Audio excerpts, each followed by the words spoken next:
Steps of labor have been many times asked in question. So how will we remember them today? Will I give you a mnemonic? No. Today we'll remember them using something called as common sense. So we will remember the labor steps by using our basic knowledge of the pelvic anatomy. Let's start with it. Labor starts with the first step called as engagement. Engagement is the time when your biparietal diameter crosses the inlet. So it is obvious that when head will cross the inlet, it means it will enter the pelvis. That will be the indication of start of labor. So that is the first step. Next is descent. Descent is not the next step. It is a step which is occurring constantly to accomplish labor. It is the prerequisite for labor to occur. So next step is descent. As the descent of head is occurring, head meets a resistance called as levator ani.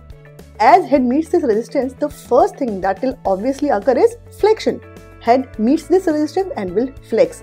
Next step after the flexion is internal rotation. Why is this occurring?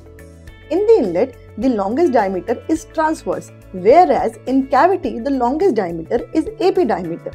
So once head has flexed, head now cannot stay in the transverse diameter. Head has to rotate in the epidiameter in the cavity. So next step is rotation. As the head has rotated, now head is ready to deliver. As head is ready to come out of vulva, this muscle resistance is now gone.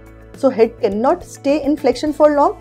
As a result, during delivery, the extension occurs and head delivers by extension. Once the head has delivered, first thing head does is it tries to detort the neck for relieving the torsion which was there.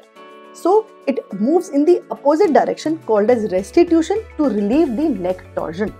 Now head is completely delivered. Now shoulders are in the pelvic cavity. Now shoulders rotate in the epidiameter just like head did. So when shoulders are rotating, outside the pelvis what you are seeing is external rotation of the head.